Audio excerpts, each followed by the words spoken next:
Je suis au colloque de la COPS et j'ai le bonheur de m'entretenir avec Jean Sylvestre, qu'on va appeler un parrain de la COPS de tous les temps.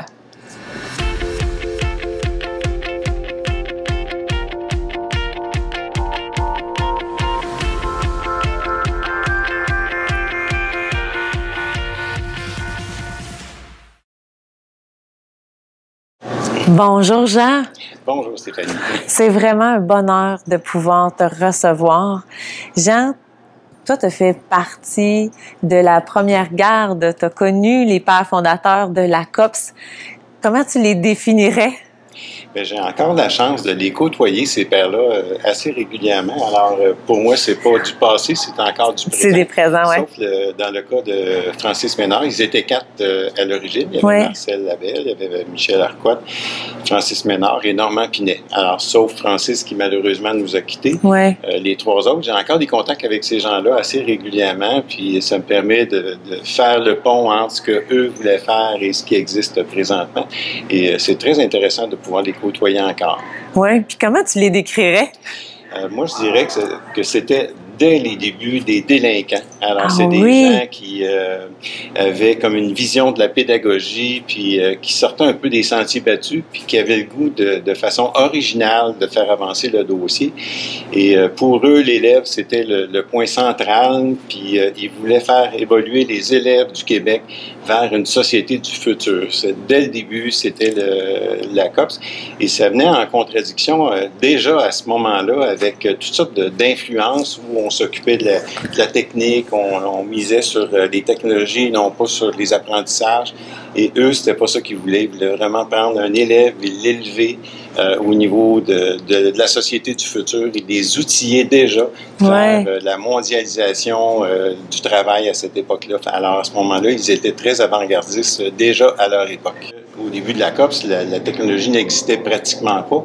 Alors, dans ce sens-là, ils étaient visionnaires. Alors, pour eux, qu'un enfant dans une classe puisse accéder à un autre groupe d'élèves en Suisse, c'était déjà dans leur tête, mais techniquement, à l'époque, ça n'existait pas. Alors, fait que, à ce moment-là, ils étaient visionnaires, exactement. Wow! Puis, toi, tu as toujours resté connecté à la COPS, donc au père fondateur, parce que tu les côtoies encore, puis à la COPS. Aujourd'hui, tu es bénévole, mais tu as été conseiller pédagogique dans l'intégration des TIC à la commission scolaire de Saint-Hyacinthe. Qu'est-ce qui t'a gardé dans ce mode de pensée-là, avant-gardiste, innovant, en lien avec la COPS? Il faut dire que ce qui est intéressant à la COPS, c'est pas nécessairement ce qui se passe dans les ateliers, c'est tout ce qui se passe en arrière, les discussions, les rencontres, et c'est la somme de tout ça qui fait que c'est vraiment intéressant et ça nous permet de garder contact avec ce qui existe encore. Alors même à la retraite, on a encore un plaisir à participer au colloque. Et moi, ce que je trouve extraordinaire, c'est de voir l'évolution des solutions pédagogiques.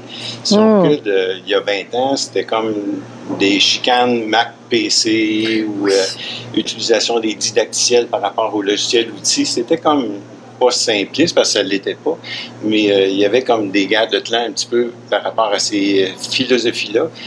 Moi, je dirais que si je regarde ce qui se passe actuellement en 2019, c'est extraordinaire ce qu'on a comme outil pédagogique intéressant là, et de haut niveau. Je pense à la robotique que je vois là, même au niveau des tout-petits qui existent maintenant. Là, c'est extraordinaire.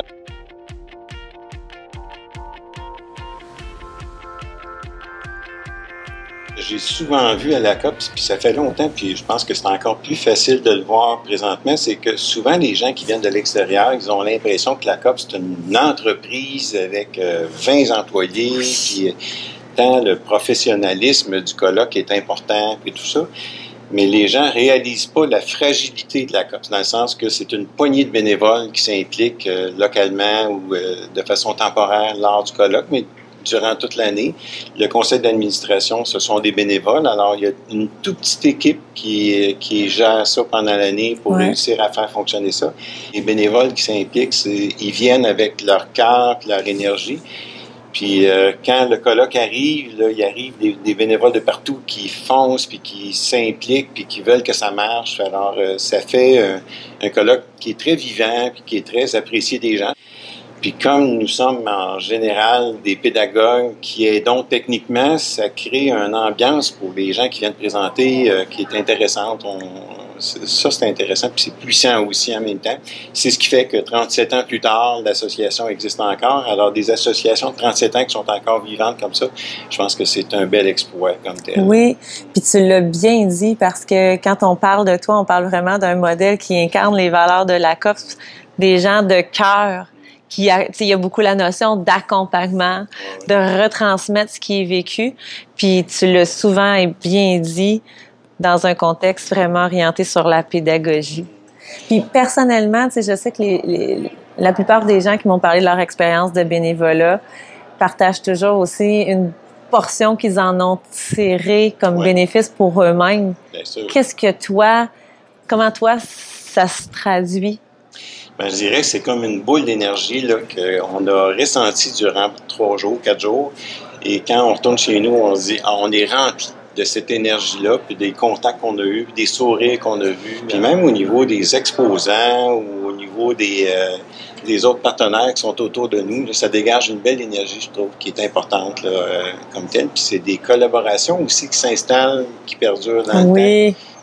Alors, puis il y a des exposants qui sont avec nous depuis 35 ans. Là, ce sont des partenaires très fidèles. Fait qu'il y a des belles collaborations à tous les niveaux qui s'installent de façon historique et avec beaucoup de plaisir d'ailleurs.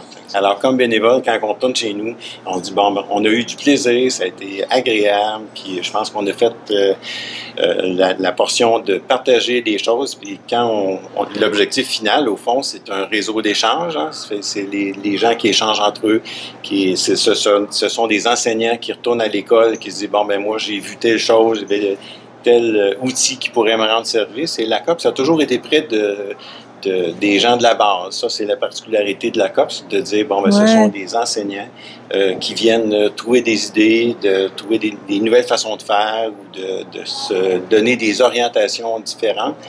Puis la COPS, elle a toujours été fidèle à son objectif du départ d'être un réseau d'échange entre des enseignants là, vraiment là, qui retournent chez eux avec de nouvelles idées. Bien, Jean, je tiens à saluer tout ton engagement pour le milieu de l'éducation et particulièrement au sein de la COPS. Bien, merci à toi et tu partages ça. Oui! Je contribue à ma façon. Oui, c'est ça. Merci, Jean. Merci à toi. Merci.